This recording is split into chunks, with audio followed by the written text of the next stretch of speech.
Hola, soy Arturo Alvarado y el día de hoy vamos a conversar sobre los resultados electorales de la jornada del 7 de junio, domingo pasado.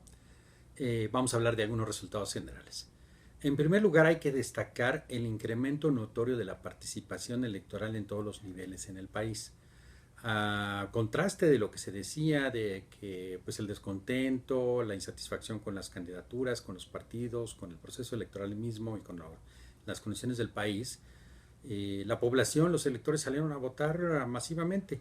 ¿Por qué razones? Bueno, llegamos casi al 47% de la participación, que es inusual tanto para una elección intermedia como también para cualquier tipo de elección en México. ¿Por qué razones incrementamos la participación? Una manera de ver esto puede ser a partir de que las elecciones concurrentes de algunas entidades como Nuevo León, como Colima, como Querétaro, San Luis Potosí, Sonora, que eran elecciones muy concurridas, pudieron llevar a más votantes probablemente. Pero también está Michoacán y está Guerrero, en la cual confluyeron las elecciones locales con las federales en una situación muy diferente a la historia que hemos tenido en este tipo de elecciones diferenciadas, vamos a decirlo así. Segundo, es notorio, en primer lugar, cómo hay un incremento no solo de la participación, sino de la participación por votos independientes. El caso de la elección en Nuevo León es el más claro en el sentido de que la elección es muy fuerte de parte del electorado para los partidos. Prefirieron un candidato que se llamaba independiente frente a todas las opciones político-partidarias. Es decir, es una jugada totalmente nueva, fresca, que habrá de repercutir también en la consideración o en la conformación de las mayorías políticos y partidarias en esa entidad, en su Congreso y en la política futura. Es decir, no descartemos de que haya más candidaturas independientes. Tercero, hay un avance y un retroceso en muchos ámbitos. Por un lado, en términos del balance político electoral, muchos partidos pierden, otros ganan.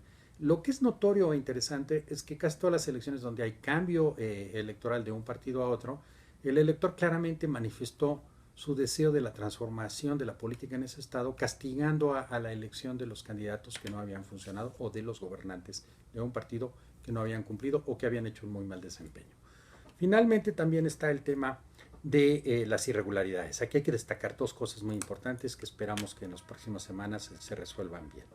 Una es la sistemática violación de las normas y de las leyes y de los acuerdos del Consejo del INE de parte del Partido Verde Ecologista. Es decir, al parecer violar las leyes paga. Y ese sigue siendo un problema muy serio y muy importante porque además pues, todo el procedimiento de compensación que se trató de imponer no dio nada.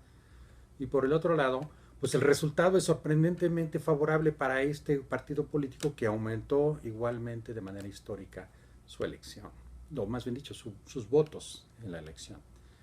Finalmente hay que hablar de un tema que sí estuvo presente, aunque fue resuelto de manera relativamente positiva, que es el de la violencia en el proceso electoral. Como lo habíamos dicho en ocasiones anteriores, hemos tenido más de una docena de candidatos asesinados. Todavía un par de días antes de la violencia, perdón, de las elecciones había amenazas de violencia electoral muy fuertes. El día de las elecciones no ocurrieron situaciones muy cruentas, pero los avisos que hay en Oaxaca y en Guerrero, particularmente en algunos distritos, y las casi 500 casillas que no se instalaron, ya llaman claramente la atención de que sí hubo procesos muy conflictivos y violentos en esta elección, que sí la marcaron, a diferencia de otras historias electorales que hemos tenido en este